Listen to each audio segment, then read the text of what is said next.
Chen built his empire from nothing.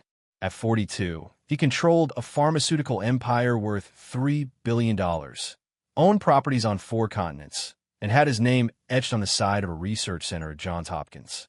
His penthouse occupied the top 3 floors of Manhattan's newest luxury tower, floor-to-ceiling windows overlooking Central Park, Italian marble in every bathroom, a wine cellar that cost more than most people's homes. None of it mattered anymore. 18 months ago, his wife Elena died during what should have been a routine surgery. Appendicitis. Simple, common, survivable. But her heart stopped on the operating table. The doctor said it was a rare reaction to anesthesia, 1 in a million, unpredictable, unavoidable. Marcus sued the hospital anyway, not because he wanted money, because he needed someone to blame, someone to punish for the fact that his wife went in for a simple procedure and never came home. The lawsuit was still dragging through courts when his twins, Sophie and Daniel, stopped living. Not literally. They were still breathing, still eating, still moving through the motions of being 6-year-old children. But something essential had died inside them the day their mother didn't come home from the hospital. Sophie used to dance through every room, making up elaborate stories about fairy kingdoms and underwater castles. Now she sat silent in her wheelchair, staring at nothing. The doctors called it conversion disorder, a psychological condition where emotional trauma manifests as physical disability. Her legs worked perfectly according to every scan, every test, every neurological examination. But her brain had decided she couldn't walk anymore, and no amount of physical therapy changed it. Daniel's case was different, but equally devastating. He'd been with his mother when she collapsed, screaming in pain. He'd watched the ambulance take her away. 3 days later, when Marcus had to tell him Mommy wasn't coming home, Daniel screamed until his voice gave out. Then he never spoke again. Selective mutism, the psychiatrist called it. Trauma-induced. Complete psychological shutdown. Marcus had consulted 23 specialists across 8 countries. He'd flown the twins to Switzerland for experimental treatments, to California for revolutionary therapy programs, to London to see a doctor who'd written the definitive text on childhood trauma. Nothing worked. Sophie stayed in her wheelchair. Daniel stayed silent. The penthouse became a museum of grief. Elena's piano sat untouched, her music books still open to the last piece she'd played.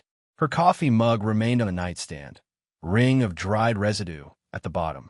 Marcus couldn't bring himself to wash it. The twins' playroom, once filled with laughter and chaos, sat empty now. The toys remained exactly where they'd been the day Elena died, gathering dust like artifact from an extinct civilization. Marcus stopped sleeping in the master bedroom. He couldn't lie in that bed without Elena's warmth beside him. Couldn't wake up each morning to the brutal reminder that she was never coming back. Instead, he worked 18-hour days, board meetings, research reviews, acquisition negotiations. Anything to avoid being present in a home that felt like a tomb. The betrayal started small.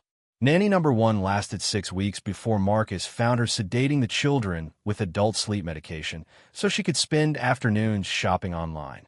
Fired immediately. Nanny number 2 seemed perfect until his accountant noticed irregular charges. She'd been using his corporate credit card to fund her gambling addiction. $32,000 in 3 months. The police were involved. Marcus paid restitution to avoid prosecution, not for her sake, but because he couldn't stomach the media attention. Nanny 3 sold a story to a tabloid. Inside the lonely world of billionaire pharma king's silent children.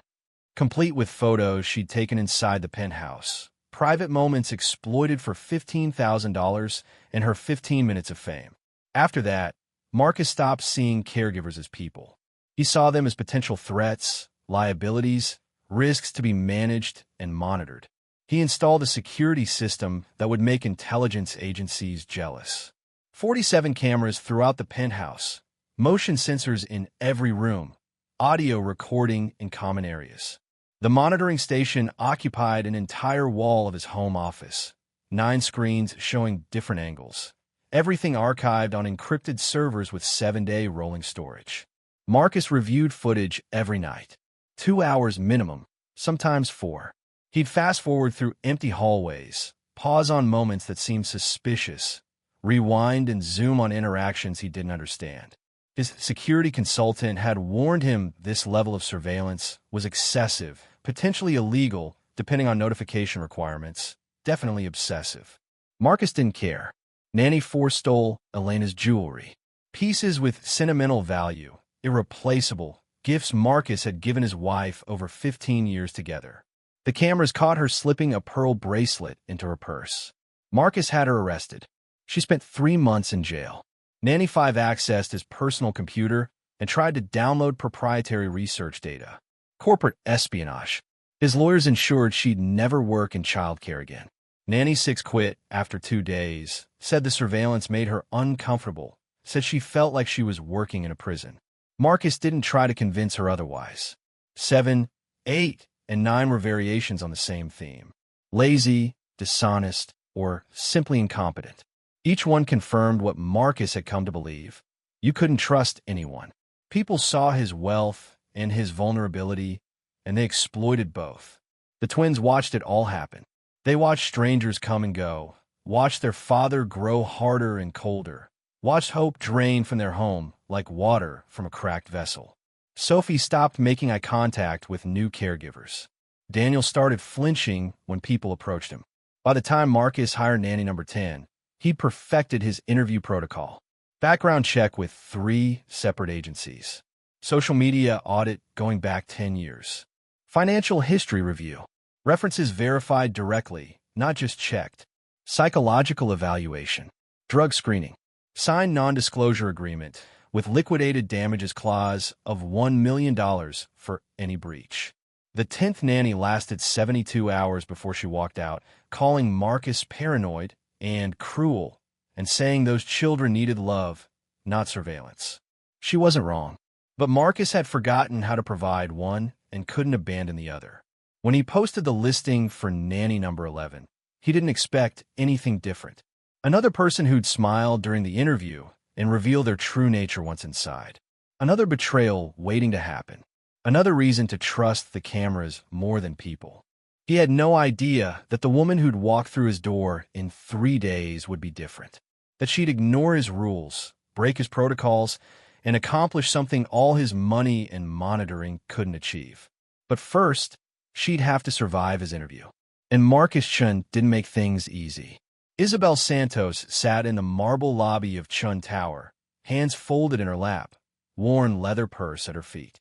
She'd taken 3 buses to get here from Washington Heights, left her own 2 children with her mother, spent an hour researching Marcus Chen and his pharmaceutical empire.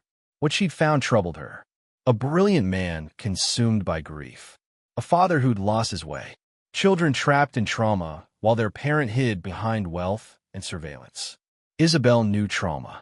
Her husband had died 4 years ago, construction accident, fell 6 stories, gone instantly. She'd spent a year unable to function, unable to parent, unable to do anything but exist in the space between breaths. Her children, 8 and 10 at the time, had watched her disappear into grief. It was her mother who'd finally broken through. Your pain doesn't honor him, she'd said, not gently. Your life does. Get up. Be their mother. That's how you love him now. So Isabel got up.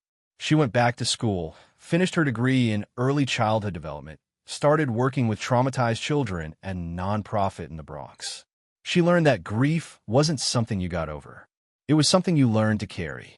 And children needed adults who could carry their own pain while helping them learn to carry theirs. The elevator to the penthouse required a key card. Security escort mandatory. Isabel rode up with a silent guard who looked like he'd worked presidential details. The doors opened directly into the penthouse. No hallway, no transition. Just sudden luxury that felt aggressive in its opulence.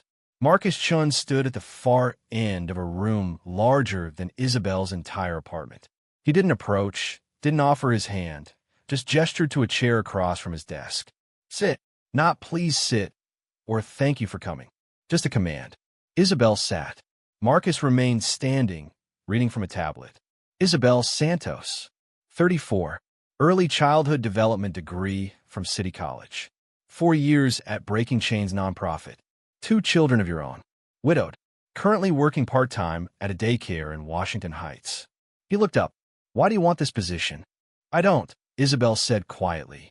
Marcus's expression flickered. Surprise, maybe, or irritation. Excuse me, I don't want this position. But your children need someone, and I need the income. So here we are. I appreciate honesty. Did you review the employment agreement? Yes. All 47 pages. Every word. Including the surveillance disclosure? Especially that part. Isabel met his eyes. You have cameras in their bedrooms. Disclosed and legal. Safety requirement. It's also traumatic for children who've already lost their sense of security. Marcus set down the tablet. Miss Santos, are you trying to talk yourself out of this job? No, I'm trying to help you understand what your children actually need. What they need, Marcus said coldly, is someone who follows protocols, respects boundaries, and doesn't presume to know better than multiple specialists who've evaluated their conditions. What they need, Isabel replied, her voice still gentle, is someone who sees them as children, not cases to be managed. Silence stretched between them. Marcus studied her face, looking for the angle, the manipulation, the hidden agenda. He saw only calm certainty. The position pays $60,000 annually. You'll work Monday through Friday, 8 a.m. to 6 p.m. No overnight stays. No personal phone use during work hours. No visitors. No deviation from the therapeutic protocols I've established with their doctors. I'd like to meet Sophie and Daniel before I accept. That's not how this works. Isabel stood. Then I'm not interested. I don't work with children I haven't met. They deserve that respect, even if you've forgotten they do. She turned toward the elevator. Wait. Isabel paused, but didn't turn around. Marcus's jaw tightened. 5 minutes. Supervised. Now she turned. 30 minutes. Alone? Absolutely not. Then watch on your cameras, Mr. Chen. I know you will anyway. The muscle in his jaw twitched. Then he nodded once, sharp, resentful. Their playroom is down the hall. Second door on the left. 30 minutes. I'll be watching. I know, Isabel said, and walked toward 2 children who'd been waiting far too long for someone to see them. If you're enjoying this story so far, don't forget to hit the like button and subscribe. Drop a comment telling me where in the world you're watching from. I love hearing from you. Sophie sat in her wheelchair by the window, sunlight streaming across her motionless legs. Daniel was on the floor nearby, building towers with blocks, then knocking them down, building and destroying, over and over. Neither child looked up when Isabel entered. Hi, Isabel said softly, not approaching. My name is Isabel. Your dad asked me to come meet you. No response. Sophie's eyes remained fixed on the window. Daniel continued his repetitive building and destroying. Isabel didn't fill the silence with chatter. She'd learned that traumatized children needed space before connection. She simply sat down on the floor, cross-legged, several feet away from Daniel, and waited. 3 minutes passed. Then 5. Daniel's tower building slowed. He glanced at her, quick, assessing. Isabel smiled, but didn't speak. Most people talk a lot, Sophie said suddenly, still not looking away from the window. Her voice was small, careful, like she was testing whether words still worked. I know, Isabel replied. Sometimes quiet is better. Dad hires people who talk a lot. They tell us things will get better. They lie. Isabel's chest tightened. I won't lie to you, Sophie. Now the girl turned. Her eyes were Elena's eyes, dark and searching. Do you think I'll walk again? I don't know, Isabel said honestly. But I think you're stronger than anyone realizes, including you. Daniel's hands stopped moving. He was listening. Do you miss your mom? Sophie asked. The question landed like a physical blow, but Isabel didn't flinch. Every single day. Your mom died too? My husband. For years ago. Sophie's expression shifted. Recognition. Someone who understood. Does it stop hurting? No, but you learn to carry it. And some days, you remember the love more than the loss. Daniel abandoned his blocks and crawled closer, still silent. But his eyes were locked on Isabel's face. Can I tell you something? Isabel asked gently. Both children nodded. Your mom loved you so much, and she'd be so proud of how hard you're fighting to keep going, even when everything hurts. Sophie's lip trembled. How do you know? Because that's what love is. It doesn't disappear when someone dies. It stays in here. Isabel touched her chest. Your mom is still loving you. Every single day. A tear rolled down Sophie's cheek. Just one. Then she wheeled herself closer to Isabel. Not touching yet. Just closer. Daniel climbed into Isabel's lap without warning, his small body fitting against hers like he'd been waiting his whole life for permission to collapse. Isabel wrapped her arms around him, rested her chin on his head. I've got you, she whispered. I've got you both. In his office, Marcus stared at the monitor, watching this stranger hold his son, watching his daughter cry for the first time in months, watching something happen that no specialist, no protocol, no amount of money had achieved. His hands were shaking. Marcus hired Isabel that same afternoon. Not because he trusted her, because his children had responded to her in 30 minutes more than they'd responded to anyone in 18 months. The first week, he watched her every move. Isabel arrived exactly at 8, greeted the children warmly, then proceeded to ignore almost every protocol he'd established. She brought music into the penthouse, old songs in Spanish and English, melodies that filled rooms that had been silent too long. She read stories that weren't on the approved therapeutic reading list. She cooked simple meals with the children, teaching them to measure and stir and taste. Marcus watched through the cameras, finger hovering over the intercom button, ready to intervene, to correct, to control.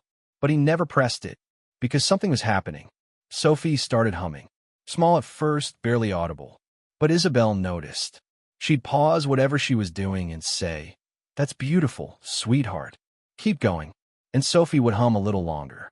Daniel began making eye contact, not with Marcus, but with Isabel. He'd watch her face while she talked, study her expressions, learning to trust again through observation. By the second week, the changes accelerated. Isabel started doing something the physical therapist had said wouldn't work.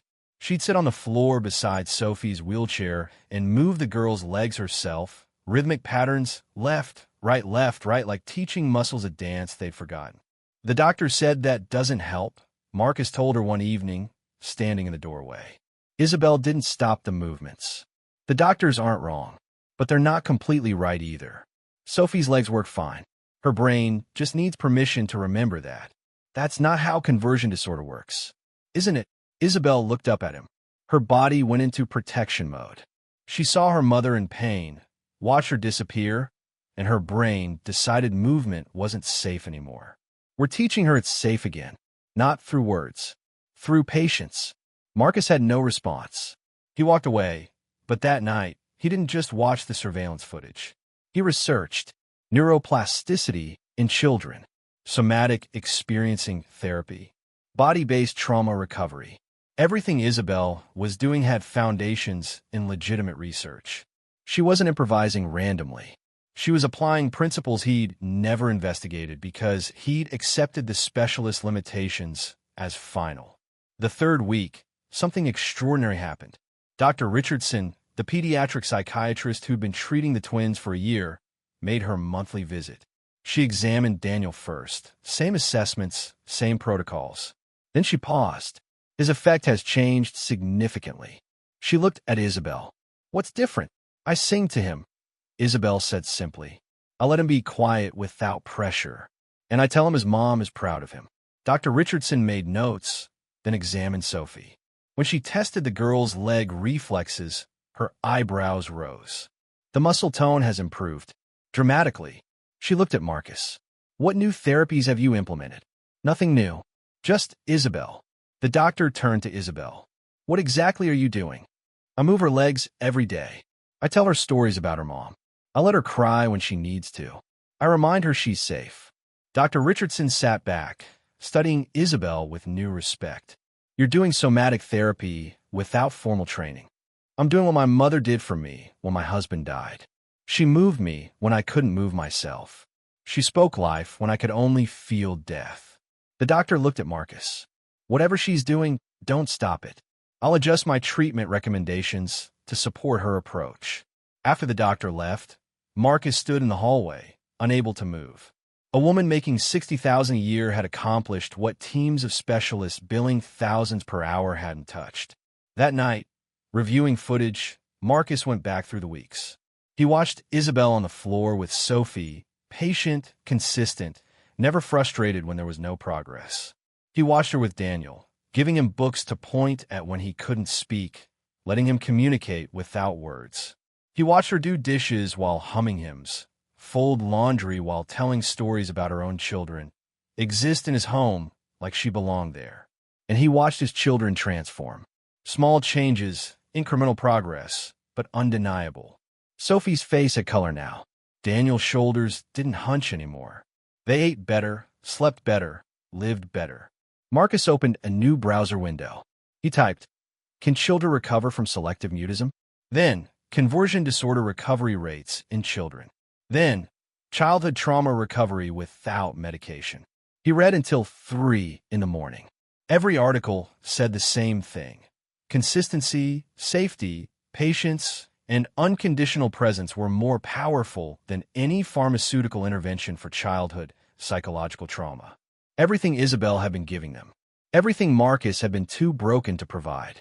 If you're hooked on this story, make sure to subscribe and turn on notifications so you never miss an upload.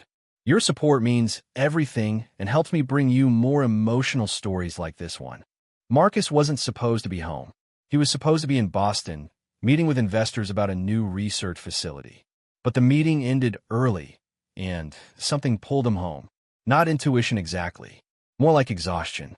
18 months of running had finally caught up with him. He arrived at 3 in the afternoon, let himself in quietly. The penthouse was silent. Too silent.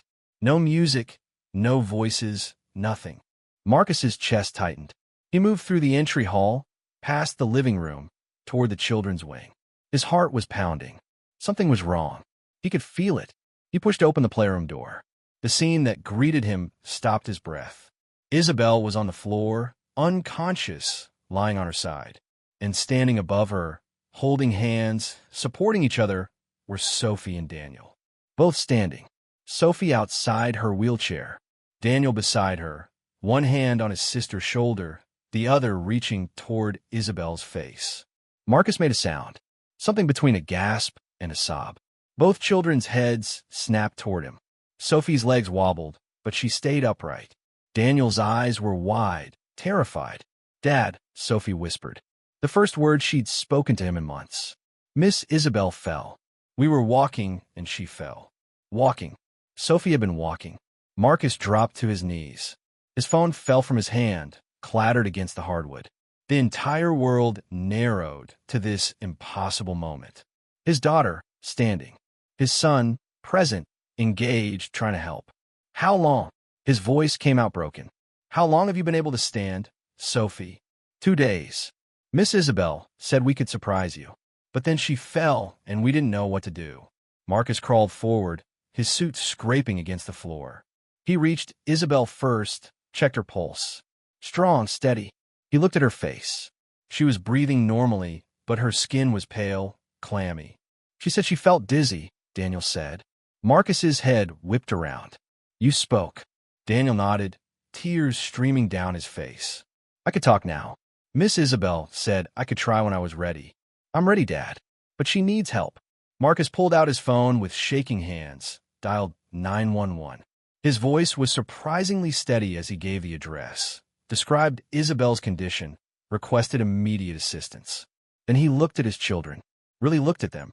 Sophie, standing on legs that doctors said would never hold her weight. Daniel speaking with a voice that had been silent for a year and a half. "Come here," Marcus whispered. "Both of you." They came. Carefully, Sophie's steps uncertain but real, Daniel supporting her. They reached their father and collapsed into his arms. Marcus held them, feeling their solid, living, healing bodies against his chest. "I'm sorry," he choked out. "I'm so sorry I wasn't here.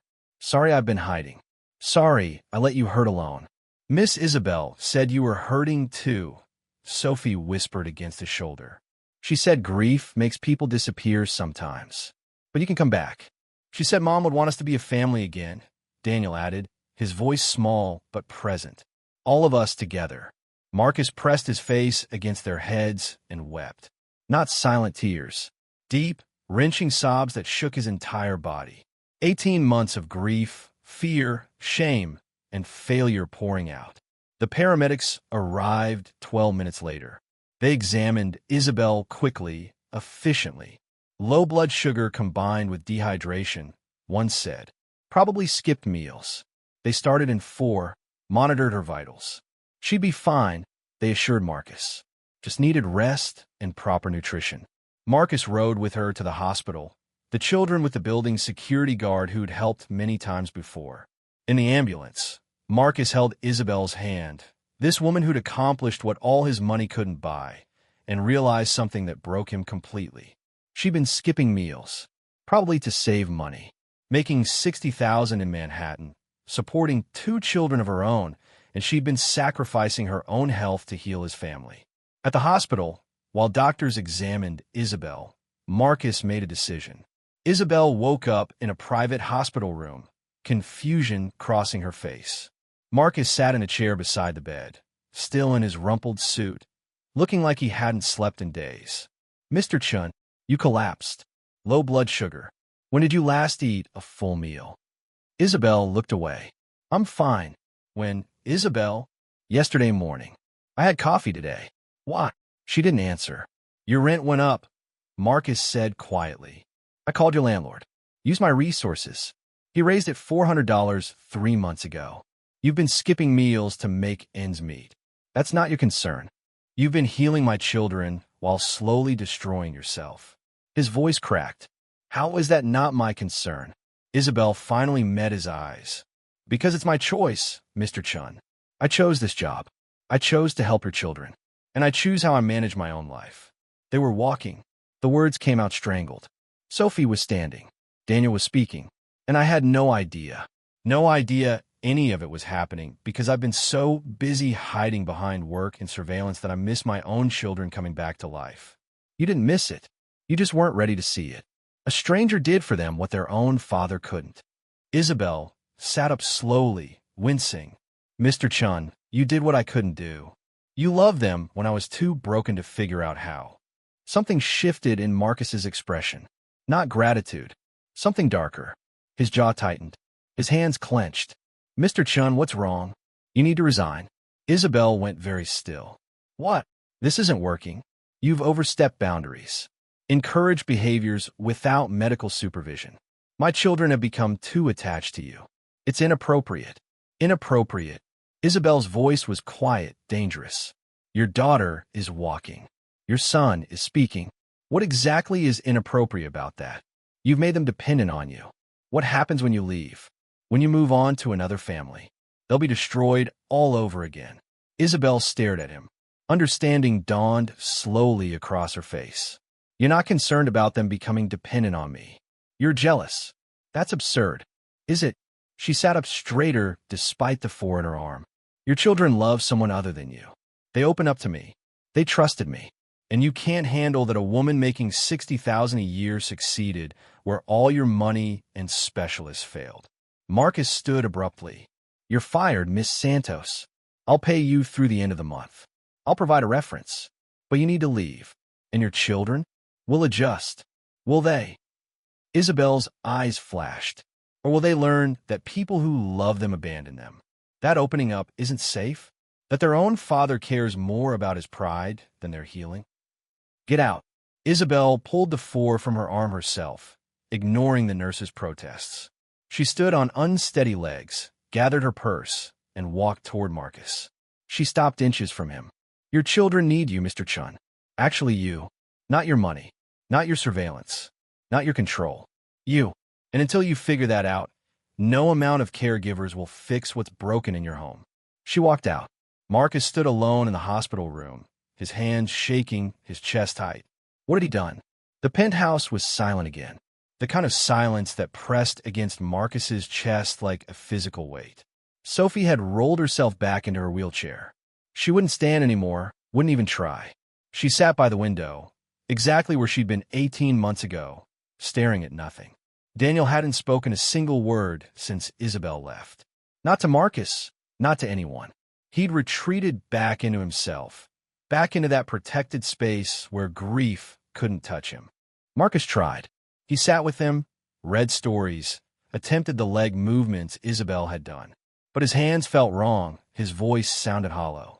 The children tolerated his presence, but didn't respond. They'd learned their lesson. Opening up wasn't safe. Love left. People disappeared. 3 days after firing Isabel, Marcus sat in his office, staring at the surveillance footage from that afternoon when he'd found her unconscious. He'd watched it 50 times now. Watched his children standing, holding each other, trying to help. Watched their terror when he appeared. Watched the way they'd said, "Miss Isabel," with such love, such trust. Then he watched earlier footage.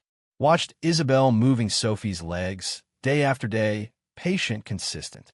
Watched her reading to Daniel, letting him point at words he couldn't say. Watched her singing in the kitchen while making simple meals, including the children in every small task. Watched her love them without conditions, without expectations, without needing anything in return.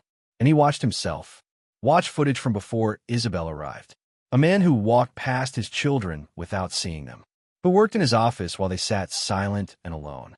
Who'd convinced himself that providing money was the same as providing love. The truth crushed him. He hadn't fired Isabel because she'd overstepped boundaries. He'd fired her because she'd shown him exactly what kind of father he'd become. And he couldn't bear to see it. Thank you so much for watching until the end. If you love this story, check out the other videos on your screen now. I think you'll really enjoy them. And don't forget to subscribe if you haven't already. See you in the next story. Marcus stood outside a 5-story walk-up in Washington Heights. Isabel's building. Paint peeling, graffiti on the entrance, a world away from his penthouse. He climbed to the 4th floor and knocked. A woman in her 60s opened the door, Isabel's mother.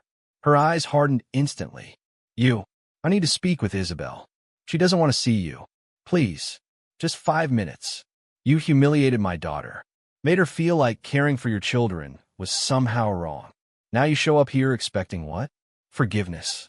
No, I expect nothing. But my children need her, and I need to apologize. The woman studied him, then called over her shoulder in Spanish. Isabel appeared, looking tired, thinner than before.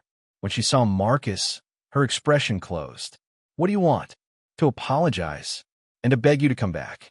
No, Isabel, please. You fire me for doing my job too well, for loving your children when you couldn't. I won't put myself or them through that again. Marcus's voice broke. They've stopped speaking. Sophie's back in her wheelchair. They've regressed completely. I destroyed the only good thing that's happened to them since Elena died. That's not my problem to fix, Mr. Chen. I know it's not. But he pulled a folded paper from his pocket. His hand shook as he held it out. I found this in Sophie's room.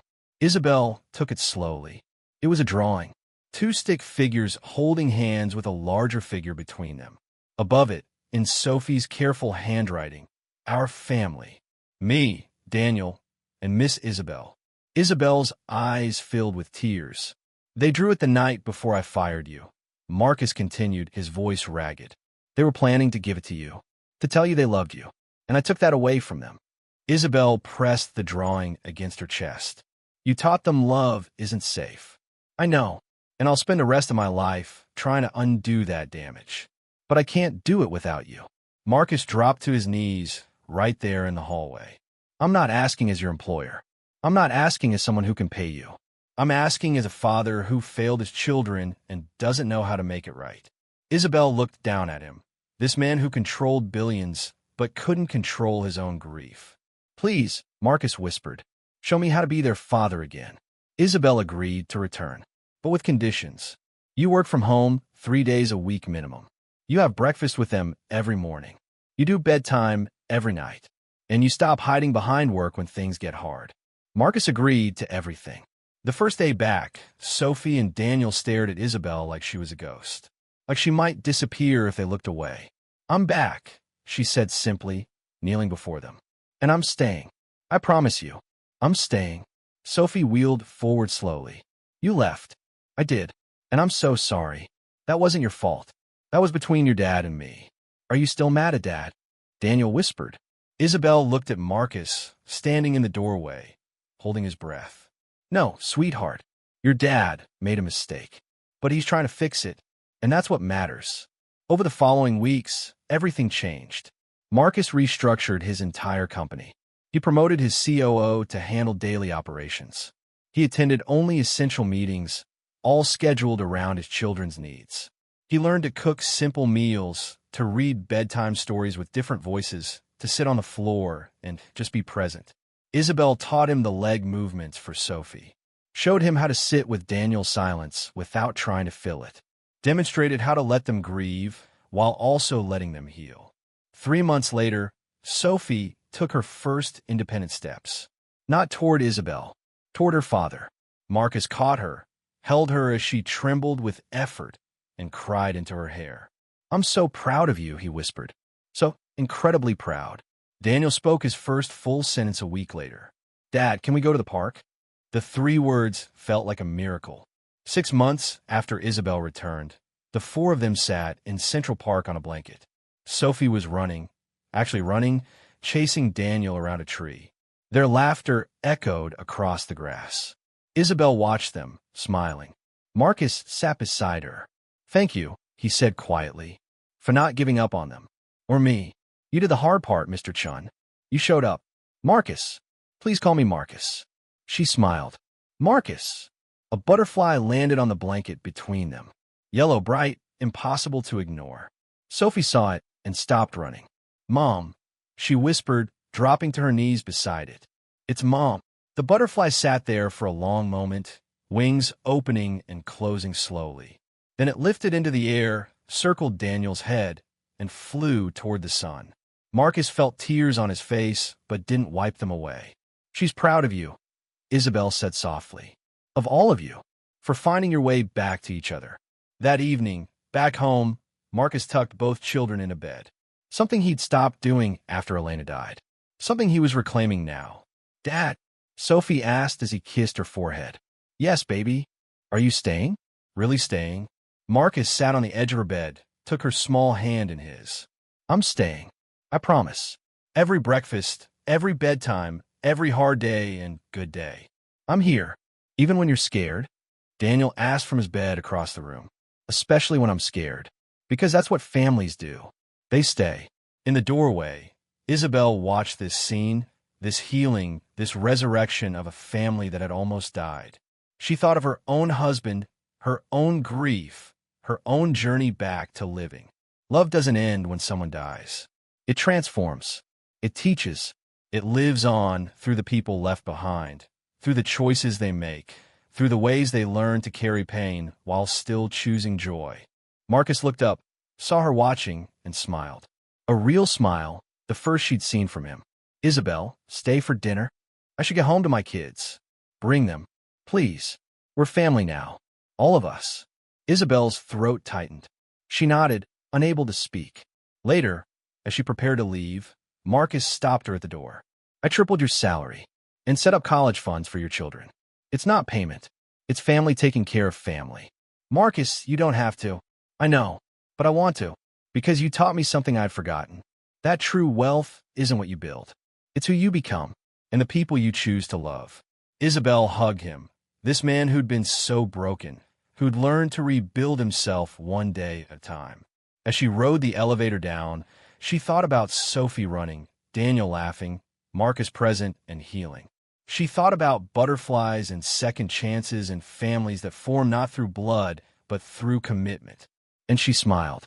Because sometimes miracles don't look like dramatic moments or instant transformations. Sometimes they look like a father learning to show up. Like children learning to trust again. Like strangers becoming family. Sometimes miracles look like love that refuses to give up. Even in the darkness, even through the grief, even when everything says it's impossible. Love that stays.